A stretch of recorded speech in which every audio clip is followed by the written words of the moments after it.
그대로이느니라. 아멘. 다 함께 잠시 기도하는 시간 갖겠습니다. 어둠 속에 있는 세상에 빛을 비춰주시고 우리를 하나님의 자녀 삼으신 사랑의 예수님 감사드립니다. 아멘. 부족하고 나약하지만 저희들이 예수님을 믿는 그 믿음으로 하나님을 경배하는 예배의 자리에 이렇게 섰으니 하나님 이 시간 우리의 작은 목소리를 들어주시고 우리의 마음을 받아주셔서 우리 하나님만 영광 받으시고 우리 성도들 가지고 있는 모든 문제들이 해결되는 시간 되게 하여 주시옵소서. 아멘. 남은 여생을 하나님을 위해 살겠다라고 결단하며 회개의 삶, 열매 맺는 삶을 살아가는 은혜가 우리 모두에게 임하게 하여 주시옵소서. 아멘. 감사드리며 예수님의 이름으로 기도드리옵나이다. 아멘. 아멘. 샬롬. 샬롬. 코로나로 인해서 참 힘든 시간을 우리들이 지나가고 있습니다. 제가 좋아하는 목사님 중에 여러분이 대충 어떤 목사님들을 예수님만큼은 안 좋아하지만 제가 본받고 싶은 목사님들 중에서 박부영 목사님 설교 중에 은혜의 말씀이 있어서 소개해드리며 이제 말씀을 좀 나누려고 합니다. 제가 언젠가 한번 소개한 것 같은데 다시 한번 소개해드리면서 여기에 나오는 그 주인공 권사님처럼 우리도 남은 여생을 하나님 앞에 그렇게 아름다운 삶을 살았으면 저부터 그리고 우리 각자가 그렇게 했으면 하는 마음에서 좀 소개를 하면서 말씀을 나누겠습니다. 박보영 목사님이 이제 그 심호하시는 교회가 마가의 다락방 교회입니다. 기도원이죠. 그리고 그분이 이제 사역을 했던 곳이 인천 방주교회입니다. 그런데 이 마가의 다락방에 그 기도원에서 가장 귀한 사역을 하신 권사님에 대해서 말씀드리려고 합니다. 이 권사님은 한상호 권사님이라고 하십니다. 여성분이에요. 이 권사님이 약 25년 전에 60대가 되었을 때에 이분이 이제 항상 그 몸에 간염이 있었다고 합니다. 그런데 이 간염이 간경화로 급격하게 이제 진행이 되어서 복수가 차고 너무 아프니까 병원에 갔습니다. 병원에 갔더니 의사가 이야기합니다. 이제 우리 의학으로는 더 이상 당신을 치료할 수가 없습니다. 집에 가서 좋은 거 많이 드시고 이제 얼마 살지 못하시니까 그렇게 하셨으면 좋겠습니다. 죽음의 선고를 받은 것이죠. 우리 모두는 다 죽음의 선고를 받았지만 이렇게 언제까지요? 라고 들으면 좀 더 좀 한계적인 상황에 봉착하지 않겠습니까? 저와 여러분도. 이런 상황을 겪은 이 한 권사님이 제일 먼저 찾아간 곳이 마가의 다락방 기도원 교회였다고 합니다. 교회에 가서 이제 방주교회였다고 합니다. 방주교회에 가서 이 권사님이 아무도 없는 데 가서 기도를 했습니다. 이렇게 기도했습니다. 하나님, 제가 가진 것도 없고 세상의 삶에 쫓겨서 하나님 앞에 아무것도 하지 못하고 그저 주일 예배만 참석하고 그리고 세상 속에서 분주하게 살다가 어느 날 갑자기 이런 상황이 오게 되었네요. 하나님, 제가 하나님 앞에 한 일이 아무것도 없잖아요. 하나님, 저를 지금 고쳐주시면 제가 할 줄 아는 것이 설거지 봉사인데 제 남은 인생 평생을 이 교회 공동체에서 주방 설거지 봉사하고 요리하고 교회 청소하는 일에 바치겠습니다. 라고 기도했다라고 합니다. 어떤 목사님에게 안수를 받은 것도 아니고 여러분처럼 지금 예배 시간에 그렇게 한 것도 아니고 아주 절박한 심정으로 사형 선고를 받고 찾아가서 아무도 없는 예배당 안에서 그렇게 하나님 앞에 기도하며 그 자신이 60년 동안 살았던 그 삶에서 자기가 회개할 것들을 다 회개하며 하나님께 간절히 기도했다고 합니다. 그가 통곡하며 자신의 죄를 회개하고 기도하고 하나님께 서원했을 때, 남은 일생을 하나님을 위해서 이렇게 쓰겠습니다라고 소원했을 때 갑자기 그의 몸이 뜨거워짐을 느꼈다라고 합니다. 그리고 깨끗함을 받았습니다. 아멘. 강경화가 치유된 것입니다. 그 후로 25년 동안 이 권사님은, 한상호 권사님은 누구도 알아주지 않고, 그리고 주방에서 이제 음식을 하다가 예배당에 와서 예배를 드리면 사람들이 손가락질합니다. 음식 냄새나게 왜 옆에 와서 예배를 드리느냐, 이런 수모를 겪고 교회 화장실 청소하고 가장 허드렛 일을 25년 동안 하다가 최근 이제 하나님의 부르심을 받았다라고 합니다. 하나님의 부르심을 받았던 날 박보영 목사님이 이렇게 이야기하더군요. 장례식장에 엄청난 사람들이 왔는데, 박보영 목사님이 회개의 설교를 많이 하기 때문에 여러분 그 교회가 수천 명, 수만 명이 사람들이 가지만 또 거기에서 당신 죄가 많으니까 회개하시오 이러면 바로 떠나버린다고 합니다. 배신하는 거죠. 제가 이 설교를 준비하면서 한번 찾아봤는데 뉴욕의 어느 지역 이름은 생각이 안 나는데 제가 적어왔어야 되는데 그 교회가 한 100여 명이 됐다고 그래요. 그런데 이 목사님이 어느 순간 회개, 성령을 받아야 성도들이 다 천국에 갈 수 있다는 것을 이제 받았습니다. 그래서 그 목사님이 매일 회개를 이야기하는 거예요. 회개를 이야기하자 성도들이 하나 둘 떠나기 시작했다고 합니다. 그래서 목사님 가족을 비롯해서, 목사님 부부를 비롯해서 딱 6명만 남은 교회가 있었다라고 합니다. 이렇게 회개를 선언하면 사람들은 다 떠나게 돼 있어요. 왜요? 나는 본다라고 생각하기 때문이죠. 나는 의인인데 왜 나보고 죄인이라고 하느냐, 이렇게 생각하기 때문에 떠나는 것이 통상적인 일이라고 합니다. 그러니까 박보영 목사님 주변에도 수많은 사람이 떠났다라고 합니다. 정말 모든 것을 다해서 물질적으로 자기가 섬기고 자기가 케어했던 사람들이 배신을 때리며 떠난 사람도 많았다라고 합니다. 그런데 이 한상호 권사님의 장례식에 그 떠났던 수도 없는 사람들이 다 그 장례식장에 온 것입니다. 그들은 다 머리를 숙이고, 왜요? 박보영 목사님을 쳐다볼 수가 없으니까 미안해서 머리를 숙이고 다 그렇게 있을 때 이 목사님이 너무 놀랐다라고 합니다. 그들을 찾아가서 아 너도 왔구나 너도 왔구나 이렇게 인사를 하면서 이 목사님이 너무나 놀랐던 게, 아 내가 이토록 전 세계 지구촌 방방곡곡을 다니며 하나님의 말씀을 전하는데 내 사역이 엄청난 사역인 줄 알았는데 그보다 더 큰 사역을 하신 분이 바로 한상호 권사님이시구나.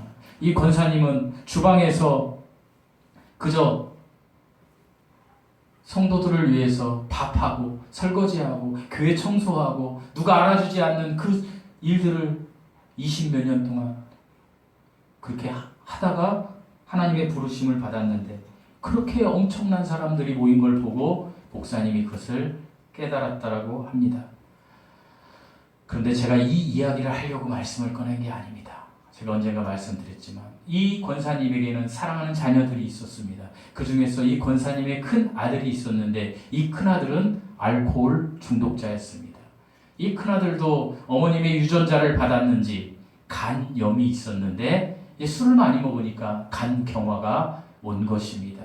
그런데 이 큰아들이 어떤 성품을 가진 사람이었냐면, 이 어머니가 그 기도원에서 그 교회에서 주방에서 설거지하고 봉사할 때마다 교인들이 식사하는 자리에 술 먹고 와가지고 난장판을 만들어 놓고 왜 여기에서 쓸데없이 이렇게 일을 하느냐 하고 소리를 고래고래 지르며 난장판을 버리던 아들이었다라고 합니다. 그런데 이 아들이 간경화로 죽어가게 된 상황이 된 것입니다. 그럴 때 이 권사님이 한 분에게 전화를 했습니다. 한 분에게 전화를 했는데 그분이 바로 박보영 목사님이라고 합니다. 박보영 목사님에게 이렇게 전화했다고 합니다. 목사님, 부탁이 하나 있습니다. 저에게 아들이 있는데 이 아들이 이제 죽을 날이 얼마 남지 않았습니다. 근데 이 아들이 하나님을 믿지 않고 죽으면 분명히 지옥 갈 건데 제가 목사님에게 정말 간절히 부탁드리는데 내 아들을 위해서 한번 찾아가셔서 복음을 전해 주십시오. 목사님은 많은 사람들을 구원의 길로 인도하고 질병을 치료하셨다라고 하는데 질병을 치료하는 건 필요 없습니다. 내 아들을 구원의 길로 인도하십시오. 꼭 예수 믿고 천국 가게 목사님 내 아들을 한번 만나 주십시오.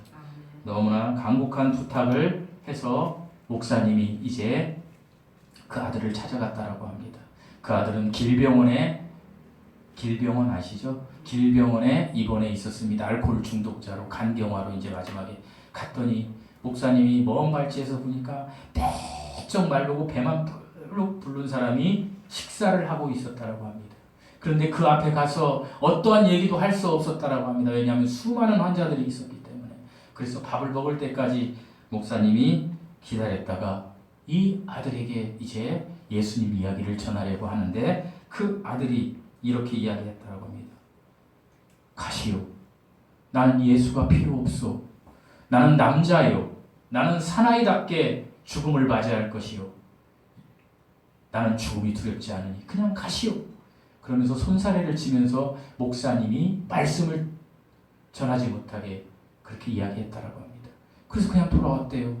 그리고 얼마의 시간이 지나자 또 이 한 권사님이 전화를 한 거예요. 한 권사님이 전화를 해서 목사님 제발 한 번만 내 아들을 찾아가셔서 다시 복음을 전해주세요. 목사님 가기 싫었는데 수모를 겪었기 때문에 이 권사님이 너무나 간곡히 부탁을 하니까 찾아갔다라고 합니다. 찾아가셔서 갔는데 마침 이 아들이 그 병실에 혼자 있었다라고 합니다. 혼자 있으니까 얼마나 좋아요. 복음을 전하기가. 병실에 사람이 없으니까. 그래서 복음을 전하려고 딱 하니까 이 아들이 하는 이야기가 왜 또 왔어요? 내가 오지 말랬지. 왜 또 왔어요? 당장 가시오. 그래서 목사님이 이제 어떠한 얘기도 해줄 수 없는 상황이라서 이렇게 얘기했다라고 합니다. 너무나 긴급하고 절박하고 간절했기 때문에 당신 죽으면 지옥 간다. 그러나 다음 주 이날이 당신에게 또 기회가 올 것이라고 생각하느냐. 내가 볼 때 당신은 죽는다. 그 안에 일주일 안에 죽는다는 얘기예요. 잘 생각하고 당신이 다음 주일까지 당신이 살아있을 것 같은가? 당신이 만약에 죽는다면 회개하지 않고 예수님 믿지 않고 죽는다면 당신은 사나이답게 죽을지는 몰라도 죽는 순간에 당신은 영원히 지옥불에 떨어질 것이다. 라고 하고 와버렸대요. 어떤 복음도 전하지 않고. 그리고 며칠이 지난 후에 권사님이 다시 전화가 왔습니다. 목사님, 우리 아들이 이제 조금 있으면 죽는다고 해요. 병원에서. 마지막으로 우리 아들을 한 번만 만나주세요. 목사님이 이렇게 이야기했다라고 합니다. 아닙니다. 그 아들은 이제 예수님을 영접하기가 힘들 거예요. 그런데 권사님이 너무나 간곡히 부탁하는 거예요. 목사님, 제 아들이 예수님을 만난 것 같아요. 예수님을 만난 것 같으니 목사님이 내 아들을 마지막 가는 길에 한 번만 만나주세요. 그 소리를 듣고 목사님 너무 놀래서 자기도 믿을 수가 없어서 어떻게 그런 사람이 맨날 술 먹고 와서 예배당에 와서 때려부시고 복음도 못 전하게 가던 사람이 어떻게 예수님을 믿었단 말인가. 그거에 놀라서 병원에 갔다라고 합니다. 이제 병원에 임종 전에 다 이걸 꽂아놓습니다. 주사바늘 꽂아놓고 다 꽂아놓은 상황에 뭔가 꺽꺽 소리를 내서 목사님이 그 귀에 그 입에 귀를 갖다 댔더니 아주 희미한 소리로 이렇게 이야기했다고 합니다. 목사님 다녀가신 후에 제가 회개하다가 예수님을 만났어요. 예수님께서 제가 지은 모든 죄를 용서해 주신대요. 목사님 감사합니다. 그리고 목사님을 만나게 해주신 어머님 너무나 사랑합니다. 목사님, 어머님 천국에서 만나요. 라고 박병 목사님한테 얘기했다고 합니다. 그리고 그가 죽었습니다. 그가 죽자 목사님께서 너무 기뻐서 그의 장례식을 모두 집도했는데 이제 화장장에 그의 관이 들어가고 한 두세 시간 동안에 그 이제 화장이 진행되는 순간에 그의 어머니 한상호 권사님이 그 화장장 앞에 있는 유리문을 대고 통곡했다라고 합니다. 통곡하며 막 기절했다가 다시 또 막 웃다가 또 울다가 웃다가 이러니까 목사님께서 그 모습이 너무 희한해서 물어봤다라고 합니다. 권사님 왜 울다가 웃다가 이렇게 하세요? 왜 그러세요? 미친지 알고. 권사님이 이렇게 이야기했다고 해요. 목사님, 내가 육신의 아들과 이별하는 것은 너무 슬퍼서 지금 통곡하고 울어요. 그런데 천국 간 아들을 생각하면 너무 기뻐서 웃어요. 하나님께서는 25년이 그 아들이 죽고 20년 이상이 흐른 시점에 이게 아마 작년인 것 같아요. 한상호 권사님을 아주 평안한 가운데 보고 싶었는지 천국으로 부르셨다라고 합니다. 사랑하는 성도 여러분이 지어낸 얘기가 아니고 실화예요. 우리 한상호 권사님처럼 한번 인생을 살아보고 싶지 않으십니까? 아멘. 저는 이 이야기를 들으면서 그래, 내가 목회해야 한다고, 내가 구원받았다고, 내 잘난 것들을 이야기 많이 했는데 제가 그동안 알고 지은 죄, 은밀한 죄가 다 생각나기 시작했습니다. 그리고 제가 이렇게 생각했습니다. 내가 회개해야지. 내가 그걸 다 토로하고 통곡하며 나도 회개하고 하나님 앞에 이렇게 살겠습니다라고 결단해야 되겠다 라고 아직 하지 못했어요. 설교 준비를 하면서 그 생각을 했다는 얘기예요. 그리고 저는 할 겁니다. 여러분도 하시기 바랍니다. 아멘. 반드시 하나님께서 복된 길로 인도하실 것입니다. 아멘. 사랑하는 성도 여러분, 코로나19가 세상을 너무나 힘들게 해요. 많은 사람들이 위기라고 이야기하고 제가 이 코로나19에 걸렸었잖아요. 제가 격리해 보니까 우울하더라고요. 외롭더라고요. 성경을 막 읽었어요. 내가 이렇게 얘기했어요. 우리 저기 직원들에게 재택근무하면서 아유 사장님 힘드시죠? 아니 안 힘들어요. 내가 성경 한 권 통독할 수 있는 기회지 뭐 일주일 동안. 제가 이렇게 얘기했어요. 과연 그랬을까요? 성경이 머리에 들어오지 않더라고요. 아프니까. 육신이 아프니까. 통독 못했어요. 읽다가 또 지쳐가지고 누워있다가. 육신이 아프니까 너무 힘드니까 그때부터는 사람들이 나를 찾아오지 않아요. 그리고 위로도 없어요. 제가 지난주 토요일 날 코로나 다 격리가 끝나고 예배당에 있을 때 저희 교회에 저를 사랑하는 제가 이제 회사를 관두면 우리 교회 나오기로 한 팀장 둘이 저를 찾아왔는데 그 친구들이 올 때마다 제가 꼭 위로받고 기쁘질 않았어요. 근데 그때는 왜 이렇게 기쁜지요. 2시쯤 찾아왔는데 식사를 날 사준 것도 아니고 그저 원두커피 4개 빼가지고 왔는데 그 찾아온 게 위로가 되더라고요. 그런데요, 제가 코로나 격리될 때는 아무도 위로가 되지 않더라고요. 왜요? 격리되니까 방에 격리돼서 우리 사모가 그냥 그 앞에 상에다가 갖다 주면 나는 비닐장갑 끼고 가서 갖고 와서 막 먹고 제가 좀비 바이러스 병균이 된 거예요. 그걸 막 씻고 또 어머니 걸리면 안 되니까 막 무서운 거죠. 우울하더라고요. 그런 제가 생각을 했습니다. 그렇구나. 내가 죽을 때도 이렇게 했구나. 죽을 때는 그나마 나를 밥 해주고 나에게 약을 주는 사무도 없겠구나. 죽을 때는 나 혼자 가겠구나. 그러면 죽을 때 내가 죽음의 순간에 나 혼자 갈 건데 이 세상에 있는 모든 사람들이 가는 길 그리고 이 세상을 사는 사람들이 가야 할 길 그 길에 내 사랑하는 사람도 없겠구나. 그렇게 생각을 하며 제가 그래. 나에게 유안이 되시는 분은 오직 예수님 뿐이시구나. 아멘. 예수님께서 이렇게 힘든 시간에 내가 이렇게 힘들게 있으니까 나에게 이런 좋은 메시지를 주시는구나 라는 생각을 했습니다. 내가 너무나 힘들고 지칠 때 내가 아프지 않을 때는 자신이 있었어요. 내가 뭘 하면 되지? 내가 이렇게 하면 되지? 그러나 제가 아프고 나니까 그런 생각이 들더라는 거예요. 여러분, 여기에도 코로나 겪으신 분들이 계셨는데 여러분에게는 어떤 은혜가 있었는지 나중에 간증을 들어보고 싶습니다.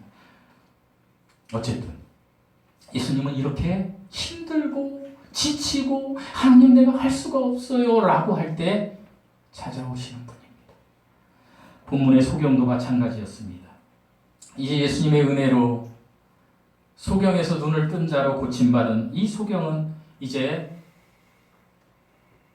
그 당시 종교 지도자들에게 가서 대화를 하다가 종교 지도자들이 협박을 합니다. 뭐라고 협박을 합니까? 너를 고쳐준 자가 누구냐? 그 자가 하나님으로부터 온 것이 아니라고 말해라. 그 자가 죄인이라고 말해라. 그럴 때 소경은 그렇게 이야기하지 않았습니다. 소경은 그냥 그대로 이야기했습니다. 너희가 이야기하는 그가 누군지는 몰라도 내 병을 고치신 분은 고쳤다는 것은 확실한 사실이다. 이렇게 이야기하면서 그 바리새인의 대답에 합당한 대답을 하지 않았습니다. 그럴 때 바리새인들이 이 소경을 어떻게 했다라고 기록되어 있습니까? 34절 한번 읽어보시겠습니다. 34절입니다. 시작. 그들이 대답하여 내가 오늘 이 가운데서 나서 우리를 가르치시느라고 이에 쫓아내어 보내니라. 어떻게 했다고요? 쫓아내버리는 거예요. 그러니까 이 당시 쫓아냈다라는 것은 심각한 거예요. 왜냐하면 바리새인들이 그 유대 공동체, 혈연 지형 공동체 그 마을에서 이렇게 결속된 데에서 출교해버리고 쫓아내버리면 살기가 힘든 거예요. 그러니까 이 눈을 고침받은 이 소경, 소경은 아니죠 지금은. 근데 제가 그냥 표현상 그렇게 말씀드릴게요. 눈 고침을 받은 이 소경, 이분은요 이제 육신의 질병은 고쳤지만 쫓김을 당한 거예요. 그래서 이제 이 사람이 너무나 힘들고 너무나 지쳐있고 누구 때문에? 예수님 때문에. 왜? 예수님을 욕했으면, 예수님을 모독했으면 그 바리새인들이 그렇게 안 했을 건데 예수님을 모독하지 않았기 때문에 이 사람은 쫓김을 받았습니다. 너무 힘든 거예요. 세상적으로는 너무 지치게 된 거예요. 그럴 때 35절에 보면 35절 읽어보시겠습니다. 시작. 예수께서 그들이 그 사람을 쫓아내라는 말을 들으셨더니 그들을 만나서 이르시되 내가 인자를 믿느냐. 예수님이 어떻게 했다고요? 찾아가셨다라고 합니다. 쫓김을 받은 사람에게 예수님이 찾아가셔서 예수님이 이제 이 소경과 대화를 하는 장면이 나옵니다. 가장 외롭고 힘들고 지칠 때 예수님이 찾아오는 시점이라는 사실을 여러분 잊지 마십시오. 오늘은 본문을 중심으로 주여 내가 믿나이다 라는 제목으로 제가 여러분과 잠시 은혜를 좀 나누겠습니다. 방금 읽으신 35절부터 38절까지 보면 이런 예수님과 눈을 고침받은 사람의 이야기가 나옵니다. 예수님이 35절에 내가 하나님의 아들을 믿느냐, 그러니까 36절에 주여 그가 누구시니오이까, 내가 믿고자 하나이다, 이렇게 이야기합니다. 소경이 그럴 때 예수님께서 지금 너와 말하는 자가 그이니라. 네가 보았던 자, 네가 어떤 것을 통해서 봤어요? 표적을 통해 본 거잖아요. 눈고침을 통해서 보았던 자, 그 사람이 나인데 그 사람이 곧 누구다? 하나님의 아들이라고 이야기를 합니다. 그럴 때 고백이 나옵니다. 주여 내가 믿나이다. 사랑하는 성도 여러분, 제가 수도 없이 여기에서 예수님을 믿어야 구원받는다라고 얘기했습니다. 그럴 때 여러분의 입술에도 마음의 고백에도 주여 내가 믿나이다, 이 고백이 나와야 된다는 것입니다. 특별히 35절에 보면 이런 말씀이 나옵니다. 여기서 그들은 누구입니까? 바리새인들입니다. 유대교 지도자들입니다. 이들은 자신들의 생각과 자신들의 신학적인 지식, 성경을 줄줄줄 외우고 있습니다. 이런 사람들이 태어나면서부터 소경이었던 사람이 고침받은 사건에 대해서 비하해버립니다. 사랑하는 성도 여러분, 태어날 때부터 소경이었던 사람이 고침을 받은 것은 기적이지요. 표적이지요. 이 표적과 기적은 헬라어로 세메이온이라고 그랬습니다. 지난주에 제가 말씀드렸죠. 어떻게에 관심이 많았습니다. 바리새인들. 그죠? 세상 사람들. 야, 소경이 어떻게 눈을 떴대? 그러나 하나님은 누가 했느냐가 표적에 관심이 있어야 된다라고 우리에게 이야기한다라고 여러분에게 말씀드렸습니다. 요한복음 전체가 그렇습니다. 표적을 일으킨 그 이야기 사건이 중요한 게 아니에요. 우리는 오병이요, 야 어떻게 그런 일이 있어 이렇게 하지만 그게 중요한 게 아니라는 거예요. 하나님의 아들이면 표적은 그냥 할 수 있다라고 이야기하시는 거예요. 그러니까 누구를 바라보라는 거예요? 표적이 안내판이라고 그랬잖아요. 예수님을 바라보라는 거예요. 하나님의 아들을 바라보라는 거예요. 하나님을 바라보라는 거예요. 이것이 표적을 준 하나님의 목적이라는 거예요. 특별히 여기에 성경에 보면 35절에 뭐라고 되어 있습니까? 인자를 믿느냐. 근데 저는 지금 계속 뭐라고 그래요? 하나님의 아들을 믿느냐 이렇게 말씀해요. 사랑하는 성도 여러분, 우리 성경에 인자라고 기록되어 있는데 영어 원어 성경에는 The Son of God입니다. 하나님의 아들이에요.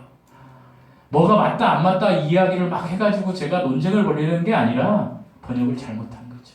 인자는 뭐예요? 사람의 아들. 하나님의 인성을 강조하는 거예요. 예수님의 인성을 강조하는 거예요. 그러나 하나님의 아들은 뭐예요? 신성을 강조하는 거예요. 여기는 문맥상 하나님의 신성을 믿느냐? 그 얘기예요. The Son of God. 우리 교회 성도들은 정확히 알아야 되기 때문에 제가 이렇게 말씀드리는 것입니다. 아무튼 이 질문에 눈을 고침받은 사람이 36절에 이야기합니다. 우리 36절 말씀 읽어보시겠습니다. 시작. 대답하여 이르되 주여 그가 누구시오니까 내가 믿었나이다. 다짜고짜 제가 믿습니다 이렇게 이야기하지 않아요. 뭐라고 얘기해요? 주여 그분이 누구십니까? 사랑하는 성도 여러분, 옛날에 우리 어머님 세대에서는요, 교회 가가지고 뭐 먹을 것도 주고 막 봉사도 하다 보면 자기가 믿는지 알아요. 그런 믿음은 가짜일 확률이 상당히 높아요. 진짜도 있지만. 소경처럼 우리는 이렇게 얘기해요. 그분이 누구십니까? 그분이 누구십니까? 궁금한 거예요. 그럴 때 그러면서 내가 그분을 믿기를 원하이다. 우리도 그런 게 있어야 돼요. 예수님 우리가 안 믿었다면 그분이 누구십니까? 내가 믿기를 원합니다. 그 절실함을 가지고 반응해야 되는 거예요. 이런 거죠. 제가 여러분에게 여러분 죽으면 지옥 가요. 천국 가는 길이 있어요. 누군가를 믿으면 천국 갈 수 있어요. 그럴 때 여러분이 즉시 반응해야 된다는 거예요. 혹시 여러분 중에 예수님을 아직 안 믿으신 분이 있다면 그분이 누구십니까? 이 소금처럼. 그럴 때 지금 소경에게 얘기하신 예수님께서 뭐라고 37절에서 38절에 이야기합니까? 우리 37절, 38절을 읽어보시겠습니다. 시작. 지금 너와 말하는 자가 아니니라. 이를 주여 내가 믿나이다고 말하느니라. 예수님이 뭐라고 그래요? 네 앞에 있는 내가 그분이다. 하나님의 아들이다. 태초에 영으로 계셔서 말씀으로 불리셨고 그 말씀이셨던 분이 너희들을 위해서 십자가에 못 박혀 죽으시기 위해서 육신으로 오신 하나님이다. 내가 그 사람이다. 라고 그 존재라고 그 하나님이다. 라고 이야기를 합니다. 그럴 때 소경이 뭐라고 합니까? 내가 믿나이다. Lord, I believe. 주여 내가 믿나이다. Lord, I believe. 주님 제가 믿습니다. 바로 고백을 한 거예요. 이 소경은 자신의 눈을 뜨게 한 사람이 누구라는 것을 알게 됐어요? 하나님이라는 것을 알게 됐어요. 그래서 바로 주여 내가 믿나이다. 아멘. 사랑하는 성도 여러분, 여러분 일생에 어느 순간 여러분이 찬양을 듣다가 아니면 여러분이 삶에서 기도를 하다가 아니면 지금처럼 예배 드리는 시간에라도 언제라도 단 한 번 복음을 들었을 때 아니면 여러분 마음에 하나님의 임재하심이 느껴질 때 주여 내가 믿나이다 한 적이 있으십니까? 반드시 우리 인생에 이런 사건이 있어야 된다. 주여 내가 믿나이다. 내 믿음을 고백해야 된다라는 거. 그러면서 뭐라고 되어 있습니까? 그렇게 고백으로 바로 어떻게 했다라고요? 우리 성경에 절하였나이다. 절이 뭐예요? 우리 말엔 절인데 이게 원래 그 말을 펴면 이게 경배예요.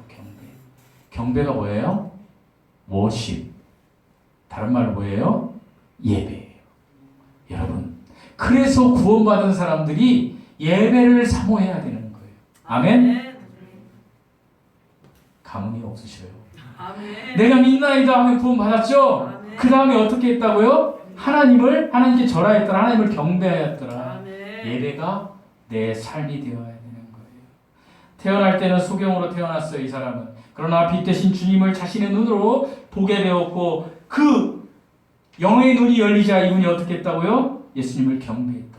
예배가 자신의 인생의 모든 것이 되는 순간이었어요. 믿음이 있으면 반드시 예수님 앞에 경배해야 된다는, 예배해야 된다는. 그러면 우리는 이 경배하고 예배하는 것을 이렇게 주일날 한 번 와가지고 하고 그냥 가서는 또 내 멋대로 살고 이렇게 하라는 얘기인가요? 아니에요. 경배와 예배는 우리의 삶 속에서 늘 진행돼야 되는 거예요. 이 경배와 예배는요, 경배는요, 하나님을 두렵고 떨리는 마음으로 그 살아계신 하나님을 인지하고 그 하나님의 말씀에 합당하게 살아가는 것이 경배예요. 사랑하는 성도 여러분, 우리가 그 삶을 살지 않으면 하나님은 너는 가짜다 라고 이야기할 수 있다라는, 이사야 1장에 보면 하나님이 이런 말씀을 하세요. 이스라엘 백성들에게, 나는 너희들이 성회로 모이는 것도 싫어. 너희들이 가져오는 짐승 제물 이것도 싫어. 그리고 나중에 뭐라고 이야기하는지 아세요? 너희가 그렇게 하는 게 가증스럽다. 가증스럽다. 하나님 왜 이렇게 이야기하실까? 이스라엘 백성이, 너희들이 예배는 드리지만, 너희들이 기도는 하지만, 너희들이 믿음이 있다고는 하지만 너희들의 삶은 대차반이라. 우리가 예배는 드리지만 일주일 동안 살면서 하나님도 모른 채 세상 것에 빠져서 살다가 그저 주일날 와가지고 이렇게 있다가 또 갔다가 이렇게 살지 말라는 거예요. 일주일 동안 순간순간마다 하나님을 두려워함으로 그 하나님 안에서 평강을 누리고 그 하나님을 인식하면서 하나님께 경배하는 삶을 살아라. 내 삶이 예배가 되라는 거예요. 그게 무엇이든지 좋아요. 여러분이 하는 일 속에서도 경배할 수 있다라는 거예요. 아까 말씀드린 한상호 권사님처럼 주방에서 설거지를 하면서도 내가 설거지를 하면서 목회자들을 내가 이렇게 섬겨야지, 이것은 예수님을 섬기는 거야, 이렇게 하는 것이 아름다운 삶이라는 거예요. 아멘. 사랑하는 성도 여러분, 그런데 주일날 그저 예배하면 다 갔다가 은혜 받은 것 같다가 세상에 나가서 제멋대로 살다가 하나님은 그걸 받지 않으신다.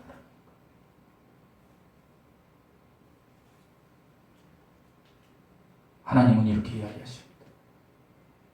경배는 누구에게 하는 것이다? 나에게 하는 것이다. 하나님께만 경배해야 돼요. 그런데 이 경배의 자리에 사람이 들어가요. 어떤 사람? 부유한 사람들이 들어가요. 교회로 가는 목사들이 들어가요. 여러분, 목사가 경배받는 것 죄입니다. 하나님은 이렇게 말씀하셨어요. 그러면 하나님, 우리가 하나님 앞에 어떻게 경배해야 되나요? 가난하고 연약하고 소외되고 그런 자에게 한 것이 나에게 한 것이라. 과부와 고아를 돌봐라. 그들에게 한 것이 나에게 한 것이라. 저는 이 설교를 하면서 계속 설교 준비하고 또 기도하면 끝도 없이 떠나지 않는 사람이 하나 있었어요. 3, 4주 전에 우리 교회에 방문하셨던 분. 제가 몇 주 전에 설교 시간에 얘기했잖아요. 은택이 영재 갔는데 제가 못 본 채하고, 일반 노숙인들은 그저 주면 술 먹고 가고, 그렇기 때문에 그 사람들이 올까봐 문 꽁꽁 잠궈놓고 있는데 무섭기도 하고, 그분은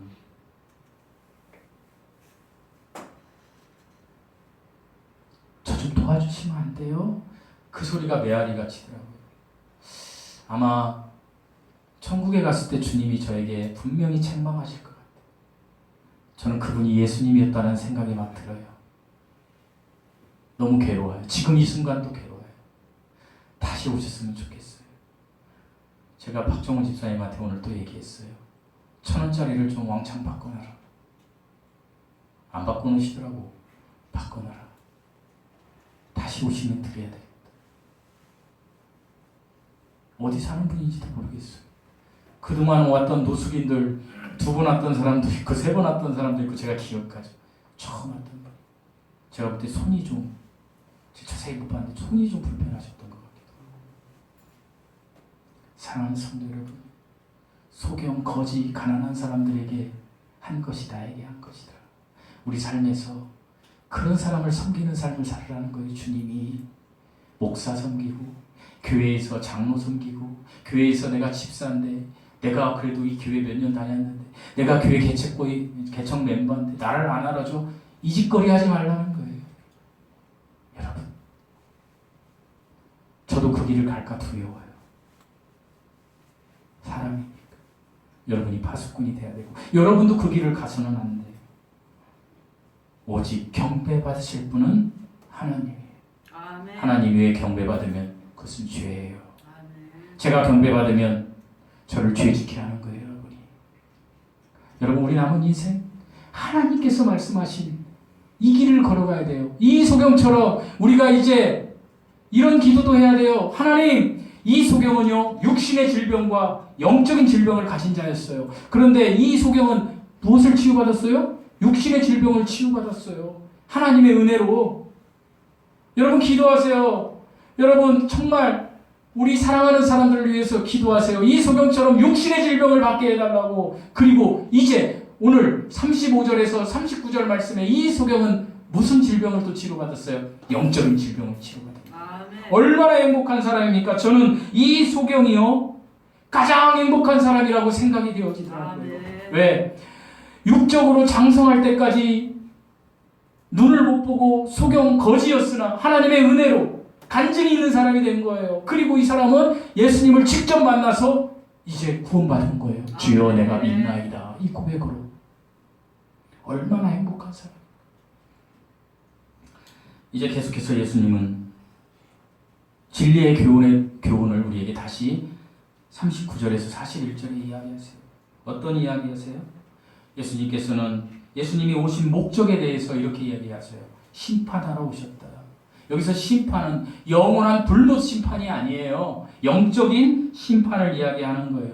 왜요? 그 뒤에 나오는 내용을 보면 알아요. 예수님께서 뭐라고 말씀하시냐면 보지 못하는 자, 그러니까 맹인들은 내가 구원하고 본다고 하는 자들은 그대로 그냥 죄가 남아있게 놔두겠다. 이렇게 이야기하는 거예요. 이 정말 무서운 이야기예요. 여러분, 사람들이요 교회 예수님 만나지 않은 채 교회를 오래 다니면 자기가 구원받은지 알아요. 정말 미안한 얘기인데 우리 교회 왔던 사람들 중에 지옥 갈 사람들이 많다라는 거예요. 여러분, 왜? 내가 교회 갔으니까 내가 본다는 뭐예요? 내가 의인이라는 거예요. 그래서 목사가 앞에서 회개를 이야기하고 죄인입니다 이렇게 이야기하면 싫은 거예요. 그러니까 제가 말씀드렸잖아요. 회개 이야기하고 죄인 얘기하면 교회를 다 떠난다고. 떠나도 좋아요. 그게 진리인 걸 주님이 이야기하시는 걸. 내가 의인이라고 생각하는 자들, 예수님을 인격적으로 한 번도 만나지 못하고 주여 내가 믿나이다 이 고백이 없었음에도 불구하고 내가 구원받은지 알고 내가 그래도 이 교회에서 얼마를 다녔는데 나보고 목사가 죄인임을 알으라고? 웃긴 얘기 아니야? 저 목사 이상한 거 아니야? 하고 떠나는 사람들.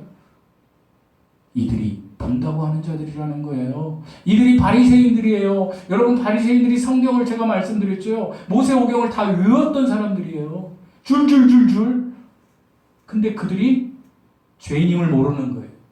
죄인임을 아는 사람은 회개하게 되어 있어요. 여러분을 책망하는 게 아니에요. 저 자신에게도 얘기하는 거예요. 지금 여러분, 주님이 이야기하시잖아요. 보지 못한다라고 이야기해라. 이건 뭐예요? 주님, 전 죄인입니다. 주님, 저는 영안의 눈이 뜨여 있지 않습니다. 주님이 필요합니다. 이렇게 하면서 반드시 회개하라는 거예요. 내 죄를 회개하라는 거예요. 여러분, 뭐 목사 앞에서 회개하고 예배 시간에 회개하고 이런 게 얘기하는 게 아니라 하나님과 1대1의 그 시간을 가지라는 거예요. 그럴 때 주님이 찾아가셔서 복을 주시고 그 복 중에 가장 큰 복은 구원받는 복입니다. 여러분, 내가 여러분의 구원을 비하하거나 여러분이 다 예수님 믿고 이렇게 예배당에 왔는데 여러분에게 막 어떤 위기감을 주려고 이렇게 말씀드리는 게 아니에요. 두렵고 떨리는 마음으로 내가 하나님 앞에 지금 관계가 어떤 관계인지를 한번 보라는 거예요.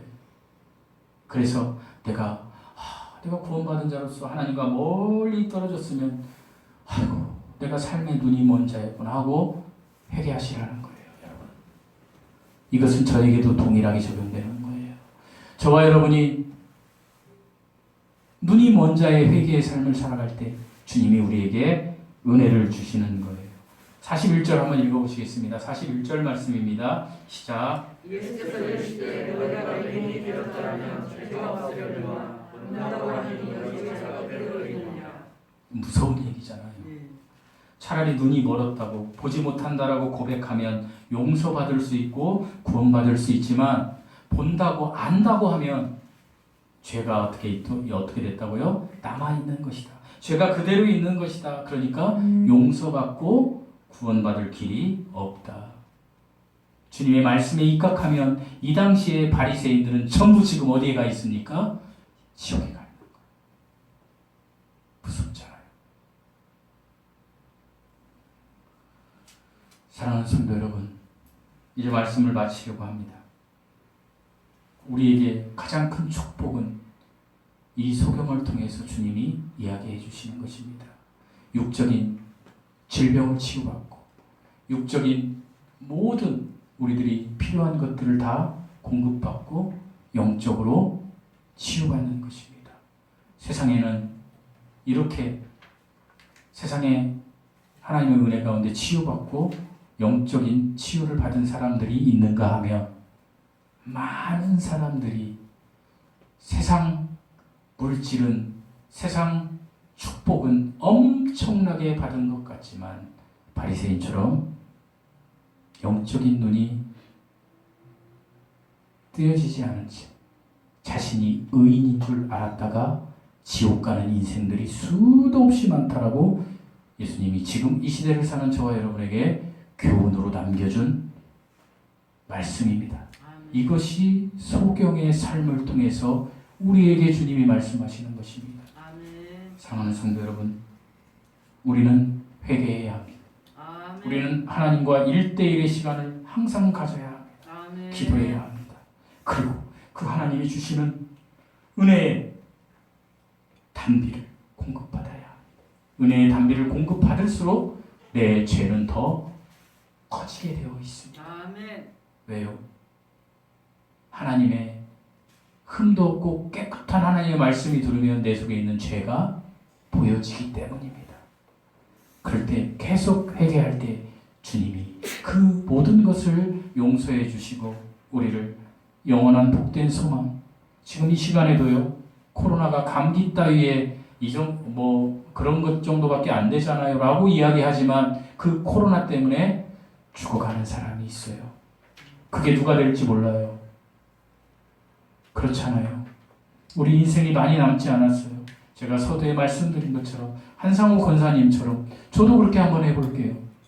여러분도 그렇게 한번 해보세요. 한번 일주일 동안 살면서 어느 시간 정하세요. 저도 그럴 거예요. 제가 말씀드렸잖아요. 하나님 앞에 한번 정말 회개하고 여러분이 구원받지 못했다는 이야기를 하는 게 아니에요. 정말 하나님 앞에 회개하고요. 결단하고 여러분이 필요한 것들 기도하세요. 치유될 것이고 회복되실 것입니다. 그러면 치유하고 회복되신 하나님 앞에 이 한상우 권사님처럼 여러분이 선한 그 삶을, 남은 삶을 살아가십시오. 그리고 천국에서 우리 모두가 만나는 시간이 되었으면 좋겠어요. 저는 우리 교회에 온 모든 성도들이 여기에 있는 우리 가족과 사랑하는 성도들 그리고 우리 교회에 오신 모든 분들이 천국에서 만나기를 소망합니다. 그것이 우리의 소명입니다. 여러분, 가족들에게 복음을 전하시고 그리고 천국에서 우리 다 만날 수 있는 축복받는 은혜가